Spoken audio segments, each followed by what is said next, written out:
imaammata YouTube'n baase yookiin immoo poolisii YouTube'n baase hojiirra oolchuu yoo dhabne YouTube'n keenya monetize nuun ta'u yookiin immoo YouTube tokko monetize goonee galirraa argachuuf dirqama revieweronni accept gochuu qabu yookiin immoo human reviewers yookiin immoo namoonni YouTube irra jiran yookiin immoo specialistonni YouTube keenya accept nu gochuu qabu jechuudha. Garuu YouTube keenya accept nu gochuuf human revieweronni kuni waan isaan ilaalan afurtu jira jechuudha. Kanaaf video har'aa kana keessatti revieweronni yookiin immoo human revieweronni yookiin immoo gamagamtoonni YouTube irraa YouTube keenya monetize nu gochisuuf maal isaa akka ilaalan qabadhe isin dhiyaadheera. Haga dhuma video kanatti na hordofaan afeerraa kiyya amma kalatti maan gara video sanatti.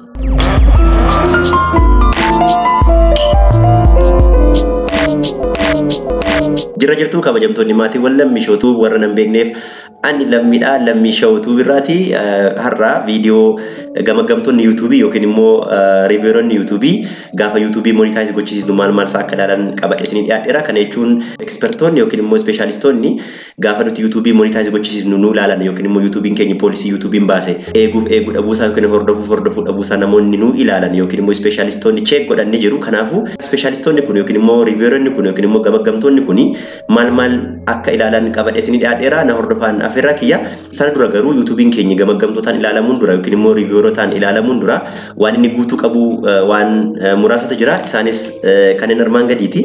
Meet our subscriber and watch time threshold jedha. Watch time threshold jechuun YouTube keenya irratti video nuti hojjenne yoo xiqqaate sa'aatii 4,000 guutuu qaba. Akkasumas subscriberonni keenya nama 1,000 darbuu qaba jechuudha. Inni lammaffaan have no community guideline strike jedha. Kana jechuun video YouTube hin barbaanne fakkeenyaaf hojii namaa akkan keenyatti gadhiisu ta'uu danda'a yookiin immoo waan daa'imman miidhu ta'uu danda'a fi kanneen kana fakkaatan ta'uu danda'a. Waan akkasii kana YouTube keenya irra yookiin immoo YouTube channel keenya irra jiraachuu hin qabu jechuudha. Inni sadaffaan sign the YouTube partner program terms jedha. Kana jechuun akkuma subscriberiin keenya 1,000 guuteen akkasumas watch houriin keenya 4,000 guuteeni YouTube partner program terms ni jira yookiin immoo terms and agreement ni jira.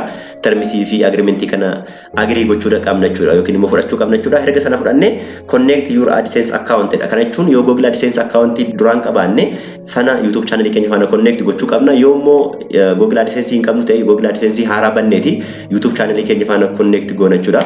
Erga criteria amma kana guunne yookiin immoo step amma jedhee kana keessa erga darbine maal ta'a jechuudha. YouTube'n keenya hin gamagamama yookiin immoo YouTube'n keenya review nu ta'a jechuudha. Kan review godhu yookiin immoo kan YouTube keenya gamagamu revieweronni ni jiru yookiin immoo namni review godhu ni jira jechuudha yookiin immoo specialistonni YouTube irraa ni jiru jechuudha. Kanaaf YouTube tokko monetize gochisuuf human revieweronni yookiin immoo namni YouTube channel keenya seenee ilaaluu jira yookiin immoo dhaabbanni YouTube namoota YouTube keenya gamagaman qaba taanaan gamagamtoonni maal akka ilaalan yookiin immoo gamagamtoonni maal akka review godhan beekuun barbaachisaadha jechuudha. Kanaaf revieweronni yookiin immoo human revieweronni kan isaan ilaalan keessaa inni jalqaba main team jedha jechuudha. Main team jechuun fakkeenyaaf YouTube keenya irratti about isa yookiin immoo description waa YouTube keenya ni ilaalu akkasumas illee banner YouTube keenya ni ilaalu jechuudha. Banner YouTube keenya fi waan nuti hojjennu wal fakkaachuu qaba. Akkasumas immoo description achirratti barreessine yookiin immoo abaatiin nuti waa'ee channel keenya barreessinu suni hojii keenya faana wal fakkaachuu qaba jechuudha. Kanaafuu inni jalqaba main team ilaalu jechuudha. Inni lammaffaa most viewed videos jedha. Kana jechuun video keenya keessatti kan viewerii guddaa qabu yookiin immoo kan namni baay'een ilaale sana check godha jechuudha. Fakkeenyaaf video namni baay'een ilaale akka carraa ta'ee video namaa yoo ta'e yookiin immoo video keenya miti yoo ta'e yookiin immoo video original miti yoo ta'e yookiin immoo thumbnail isaa sirrii miti yoo ta'e yookiin immoo description fi content isaa waliin fakkaatu yookiin waliin argatu yoo ta'e YouTube'n keenya monetize hin ta'u jechuudha yookiin immoo miseensa YouTube partner program hin ta'u jechuudha. Kanaafuu video irra deebitanii monetize gochisuun dura yookiin immoo monetization if apply gochuun dura most viewed video keessan yookiin immoo videoon baay'ee ilaalame yookiin immoo video namni baay'ee ilaale kan keessaniif kan keessan ta'uu dhabuu seeraan ilaaluu qabdu jechuudha. Kanaaf most viewed videoon illee wanta revieweronni yookiin immoo human revieweronni ilaalan keessaa isa lammaffaadha jechuudha. Inni sadaffaan newest video jedha yookiin immoo video haaraa fakkeenyaaf haa jennu har'a YouTube partner programiif yookiin immoo monetization if apply yoo goone videoon kaleessa yookiin dheengadda gadhiise suni yookiin immoo videoon as dhiyootti gadhiise hin ilaalama jechuudha. Video kan ilaalanii videoon kun akkam video sirriidha video sirrii miti jedhanii sana check godhachuudha. Yookiin immoo beeksisaaf suitable dha moo suitable kan miti kan jedhu check godhachuudha. Kanaafuu videoon sun yoo video gaarii ta'e yookiin immoo video seera YouTube'n baase waliin wal dhiitu yoo hin taane monetize nu ta'uu danda'a jechuudha. Inni itti aanu inni sadaffaa biggest proportion of watch time jedha. Kana jechuun viidiyoo nuti qabnu keessatti viidiyoo watch hour guddaa qabu yookiin immoo viidiyoo sa'aatii dheeraa nu ilaalamellee seenaniitu check godhu yookiin immoo seenanii ilaalu jechuudha. Kanaafuu viidiyoon sa'aatii dheeraa ilaalame sunillee viidiyoo keenya ta'uu qaba yookiin immoo original viidiyoo ta'uu qaba jechuudha. Inni itti aanu yookiin immoo inni arfaffaan immoo viidiyoo metadata jedhu. Metadata jechuun viidiyoon tokko taayitilii ni qaba yookiin immoo mata duree viidiyoo sanaa jechuudha.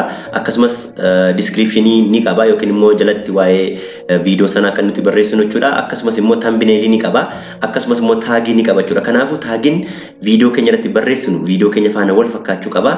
Akkasumas thumbnailiin nuti YouTube keenyaaf fayyadamnu kan viidiyoo sana bakka bu'u yookiin immoo viidiyoo sana ibsu ta'uu qaba.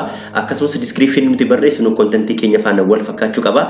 Akkasumas taayitiliin keenyii fi keessoon viidiyoo keenya wal fakkaachuu qaba jechuudha. Yeroo baay'ee namoonni maal godhu descriptionis thumbnailis taayitilis callisanii makan namaa yeroo fudhatanii viidiyoo isaaniitti hidhan illee ni jira. Kun illee hin eeyyamamu jechuudha. Kanaafuu riiviiroonni kun irra jireessaan yookiin immoo baay'inaan waan arfan kana ilaalu jechuudha. Garuu waan arfan kana qofa otoo hin taane waan biraallee YouTube keenya keessa galanii ilaaluu ni danda'u yookiin immoo viidiyoo keenya keessa galanii ilaaluu ni danda'u jechuudha. Sana booda riiviiroonni yookiin immoo gamaggamtoonni YouTube keenya erga ilaalanii yookiin immoo erga YouTube keenya keessa deemanii ilaalanii booda yoo YouTube keenya imaammata YouTube baase yookiin immoo poolisii YouTube baase waliin waa wal dhiitu hin qabu yoo ta'e accept nu godhaniiti YouTube keenya monetize nu gochiisu yookiin immoo miseensa YouTube partner programii taaneeti congratulation message jedhu nu ergu jechuudha. Sana booda YouTube keenyi galii nu argamsiisu eegala yookiin immoo doolaara nu nyaachisu eegala jechuudha. Kanaafuu doolaara eegaluuf yookiin immoo galii YouTube irraa argachuuf garuu dirqama waa YouTube jedhe yookiin immoo imaammata YouTube baase hordofuun dirqama jechuudha. Maal jennaan YouTube channel banatte jennaan seera YouTube baase eeguun dirqama jechuudha. Yookiin immoo YouTube irraa galii argachuu barbaada taanaan dirqama poolisii YouTube baase eeguu qabna. Poolisii kana yoo eegne takkaatti gaafa nuti monetizationiif apply goonu yookiin immoo monetization form gaafa goonu